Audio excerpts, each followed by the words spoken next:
Yo, yo, yo, tis I. It's your boy, you already know who it is. I'm trying to find a spot with the light is good enough. But, uh, I'm gonna do a review of Cynthia Erivo's I Forgive You. I thought it was good.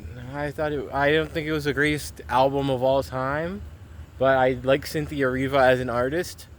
Um, And like I don't know, she just has a unique voice. It's very like someone was saying something about what is it? I think it's not Joaquin Phoenix, but oof, not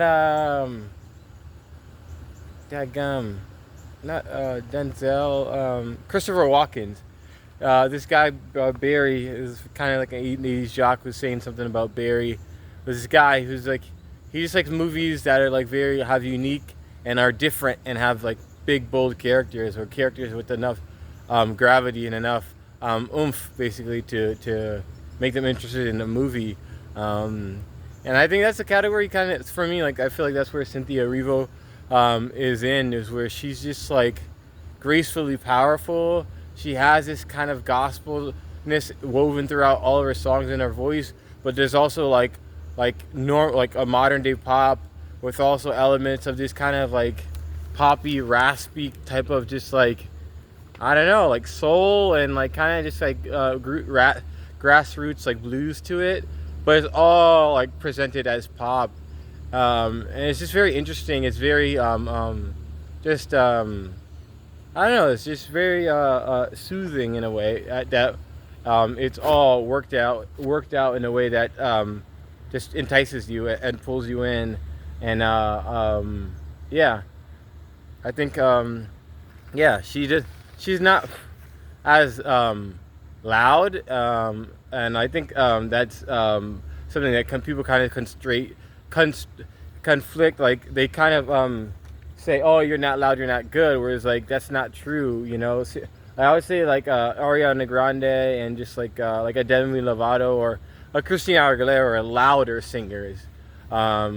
Even though Ariana Grande has a lower voice, like it's louder. It's more like there's more like volume to it. Versus, I think Cynthia Erivo, she didn't have that volume like other artists. So I feel like it doesn't have mainstream popularity as the other bigger artists because she just doesn't have that volume to her, which is not in our nature. You know, everyone can't be the same. Everyone's always gonna have the same.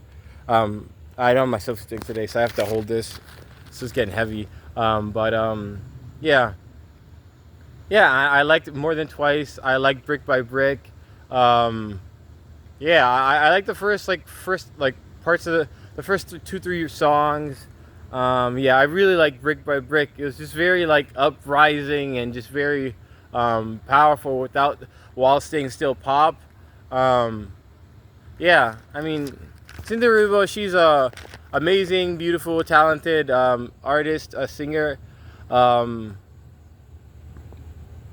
Yeah, I don't know what else to say. I think the album it's a solid album. I think you should listen to it. I do think critically there's like a few songs that don't fit in the album. I think a number of songs I don't really like enjoy per se. I just don't think whoever produced the album would knew what they were doing kind of because it was just not a cohesive piece.